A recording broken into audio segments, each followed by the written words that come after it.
Forget everything you think you know about attraction. Really, forget it. Because you've been sold a well-packaged lie in every movie, every song, every magazine tip.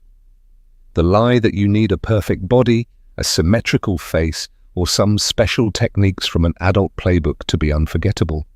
Sure, a man might crave a body, enjoy a night, remember a pretty face for a few days, but that craving, that deep, almost primal longing to come back to you again and again without knowing why, it doesn't come from the skin. A man sees hundreds, even thousands of bodies in his lifetime. Eventually, they all start to look the same. They blur into background noise, like photographs shoved randomly into a drawer. But there is something he never forgets. Something that burns itself deep into his nervous system, into his very core. He never forgets the woman who dared to do something with him that no one else ever did. The one who touched him more deeply than anyone else. Without a single physical touch, the one who undressed him emotionally in a way he's never experienced. A man doesn't get addicted to a body, but to the woman who laid his soul bare. Sounds poetic, it's not. This is neurology, psychology. This is the hidden truth that 99% of women don't know, and that barely any man could ever put into words. What exactly is this emotional undressing? Is it a conversation, a glance, a gesture? What switch flips in the brain that turns you from just another woman into the only one? And why is it so powerful that it eclipses every other woman? If you stay with me, I won't promise you 3 cheap tricks. I'll give you a map of his psyche, precisely when he's at his most vulnerable. And I promise you, after this, you'll be connected to him and to yourself in a completely different way. But the question is obvious. If this emotional exposure is so powerful, why does no one talk about it? Why are we still so obsessed with appearances, the gym, makeup, expensive lingerie? The answer is simple but brutal. It's easier to work on the body than the soul. It's more convenient to watch a makeup tutorial than to really listen. It's more comfortable to buy new clothes than to confront your own vulnerability. We've built a society based on appearances, on what others think, on how we seem rather than who we truly are. And in this game, everyone wears armor, especially men. From a young age, they're taught, suppress your feelings, boys don't cry, be strong, show no weakness. They're trained to be fighters, providers, soldiers. They're praised for strength, endurance, stoic silence. That armor becomes part of their identity. And yes, it works. On the battlefield, in the office, out in the world. But what happens when the door closes? What happens in intimacy, where the armor should come off? That's where the big secret lies. Most intimate encounters are nothing more than a clash of 2 suits of armor. Surface level, scripted. How was your day? Good, tired. Conversations that touch nothing, open nothing, connect nothing. You can have the best sex in the world and still feel like you're emotionally light years apart. Sound familiar? Because under that armor is a person, a human being with doubts, fears, insecurities, and a quiet, almost desperate longing to be seen, as he really is, without a mask, without a role. And this is the promise of this video. Today you will learn how to become the one woman to whom he willingly hands the key to his armor, not because you force him, but because he feels safe with you. I'll explain why a conversation that felt simply deep to you might have been the most emotionally transformative moment of the year for him, why you'll recall certain moments when you unknowingly triggered this mechanism and a raw connection was formed. And most of all, you'll learn how to do it intentionally, how to create a space where vulnerability isn't just allowed, but becomes the most powerful aphrodisiac there is. Because when a man feels safe enough to strip emotionally in front of you, something magical happens. He gives you more than just trust. He offers you his loyalty, his fascination, and yes, his dependence. So get ready, because we're about to enter a space that very few dare to explore. To understand how you can give this man the safe space he secretly craves, you first have to step into his skin. Not as a fantasy, but as an exercise in radical empathy. And imagine his day for a moment. He wakes up, and the war mode kicks in instantly. He has to perform at work, be the best, have answers, solve problems. Doubt is seen as weakness. After work, he meets friends, same game, different clothes. It's about success, new car, promotion, weekend wins. It's all a subtle competition, a constant measuring of who's more successful, more masculine. Vulnerability, a joke. Complaining, ridiculous. Then he goes on a date, and he knows exactly what's expected. Be charming, confident, entertaining, have a plan, pay, lead. It feels like a never-ending audition, where one wrong move could be the end. He's used to women asking about his job, his car, his status. His armor is the center of attention, and he shows it off, polishes it, because he believes that's all he's worth. Day after day, the mask fuses with his skin. Eventually, he doesn't even realize he's wearing it. He lives in exhausting superficiality, in a never-ending performance where he plays the lead role in a script he didn't write. But deep down, in the quiet moments before sleep or under the shower, this man longs for something real, something raw, something he can barely name because he doesn't even know how to ask for it. He longs for a ceasefire, for a place where he doesn't have to prove anything, where no one judges him by his bank account, his job, or the car he drives. ChatGPT said, he longs for a space where he can take off his armor, breathe deeply, and say, I'm exhausted today. I'm afraid of failing. I don't know what I'm doing with my life right now. And for the person in front of him not to see him as weak or broken, but to simply look at him and say, I understand, and it's okay. That is a safe space, not a physical place, but an emotional state that you, as a woman, can create. It's like an oasis in the desert of his inner world. Most people want to entertain him, impress him, or worse, fix him, but almost no one gives him what he truly needs, a refuge for his vulnerability. And this is where many women, with the best of intentions, make the biggest mistake, a mistake that destroys any chance for deep connection. They believe the path to intimacy is through sex. They think seduction, games, and suggestive messages are the bridge to his inner world. But the opposite is true. Sex can be the result of intimacy, but it's rarely its origin. Approaching a man through sex is like trying to get to know an architect by only looking at the basement of his building. You miss the blueprint, the structure, the heart of it all. True intimacy, the kind that's addictive, begins long before any clothes come off. It begins on the battlefield of his emotions. Think about it. He comes home after a terrible day at work. He feels like a fraud, a fight with his boss, the weight of not feeling good enough. His armor is scratched. What do most people do? They ask the most useless question in the emotional dictionary. How was your day? And he automatically replies, good, tired, as usual. And the conversation ends there. Connection, dead. Now imagine a different scene.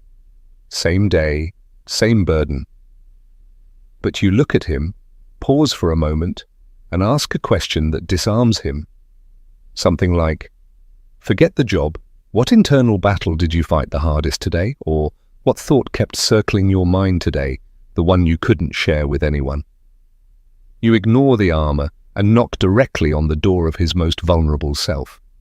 Maybe he brushes it off with a joke, but something is different. You've planted a seed. Without saying a word, you're communicating, I care about what's underneath. I'm not satisfied with the official version. I want to know the real person behind the mask. The turning point, the moment that changes everything, is not in analyzing his problems or offering solutions. He's not looking for a therapist or a coach.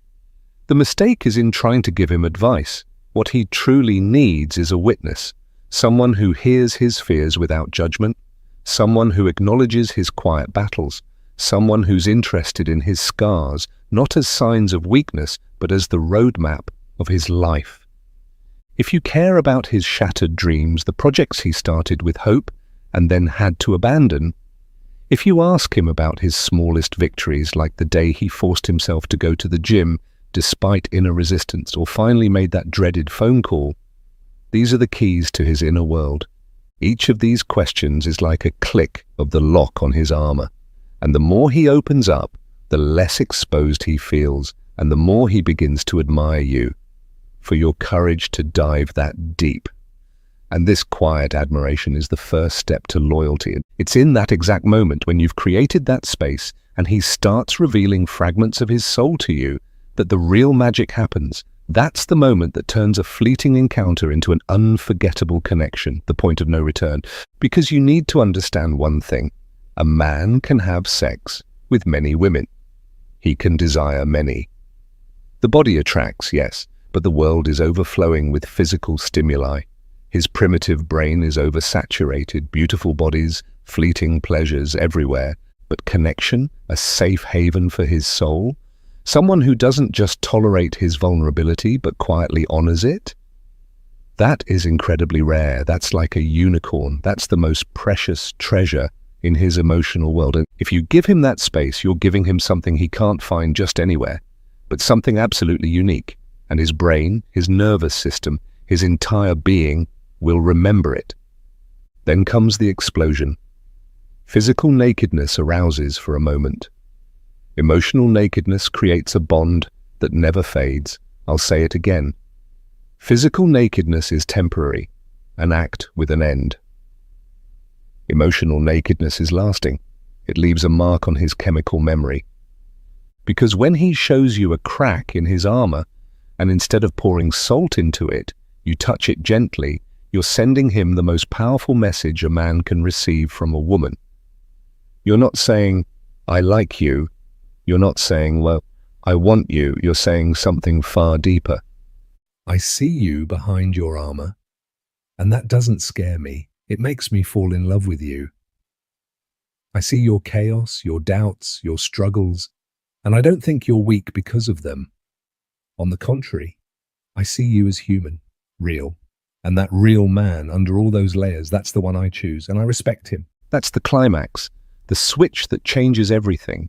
In that moment, you're no longer just a woman he enjoys spending time with. You become the woman he needs. You're no longer an option. You become his anchor. You're not entertainment. You become his sanctuary. And nothing, truly nothing in the physical world can compete with that. So how do you actually do it? How do you implement this in real life without it feeling forced? Without it sounding like cheap therapy? Because understanding the theory is one thing, but living it out in everyday life is something else entirely. The key is subtle, but it changes everything. Stop trying to impress him. Start trying to connect with him. That's the essence. That's the shift in perspective. Your goal is no longer to be the most beautiful, the smartest, or the most entertaining. Your goal is to be his peace. It may sound abstract, but it translates into very concrete actions. First, and this is the most important, you must lead with your own vulnerability. You can't ask him to take off his armor while you're still wearing yours. But be careful, this doesn't mean sharing your deepest traumas on the first date. It's about microdoses of humanity. Casually sharing a small insecurity, for example.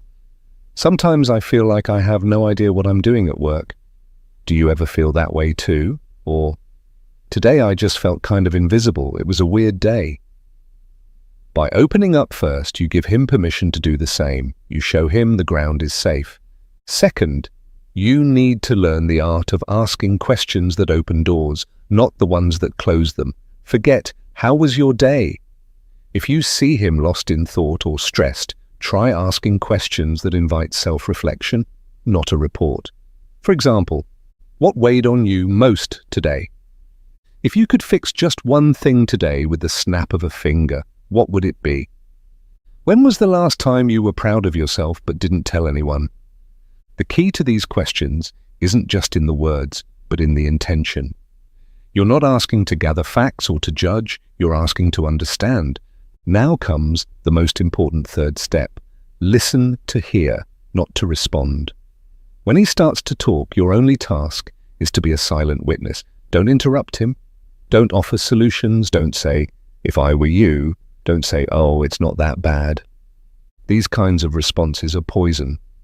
What they really say is, "Your vulnerability makes me uncomfortable. Let me fix this quickly so we can return to the surface."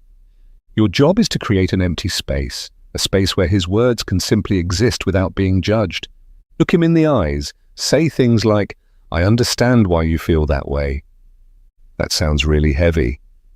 Or simply, "Thank you for sharing that with me." You're building a refuge, not an interrogation room. He doesn't have to tell you everything. He just needs to feel that he could, if he wanted to. That feeling of safety is the real goal. Because when a man senses that your peace doesn't judge him, that your eyes don't run from his inner demons, that's when the miracle happens. He stops seeing you as someone he's dating and starts seeing you as someone he wants to stay with, as home.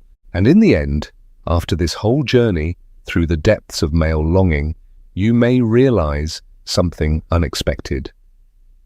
Maybe all of this wasn't so much about him, but about you. We've talked about how to attract him, how to connect with him, how to become unforgettable. But what truly matters in the end is this. True strength doesn't lie in what it does to him, but in what it awakens in you. Because to create a safe space for someone else's vulnerability, you first have to create one for your own. To learn how to listen without judgment, you must learn how to quiet your inner critic. To look behind a man's armor, you must also have the courage to look behind your own. This is not a seduction tactic. It's a path of personal growth, disguised as love advice. Every time you choose empathy over ego, connection over conquest, listening over speaking, you don't just become more attractive to him, but to the entire world. You become a woman with depth and calm that others can feel. A woman who doesn't need to shout to be heard. A woman who doesn't need to reveal everything to be seen.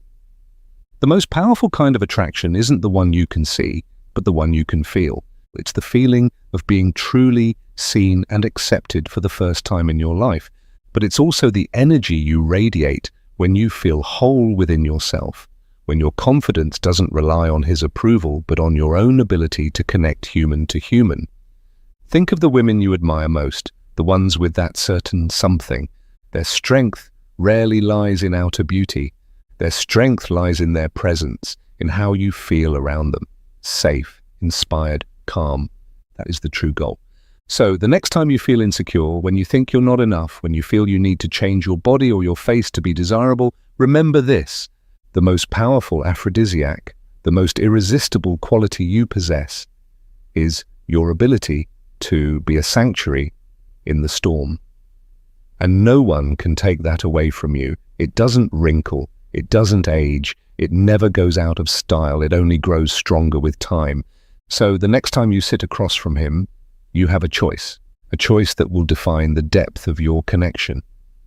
You can offer him what the whole world already offers, a pretty face, a surface-level conversation, a body for one night. You can play the same game everyone else is playing, the game of external validation, quick wins, fleeting attention, or you can offer him something that few dare to give. You can choose to look behind the role he plays and connect with the man he truly is. You can offer him quiet closeness instead of empty noise, a deep question instead of a shallow compliment. So I ask you, what kind of woman do you want to be? The one who makes his life prettier for a while, or the one who becomes the architect of his inner peace? The choice is yours. But never forget, don't offer him your body for a night. Offer him a home for his soul, and he'll stay for a lifetime.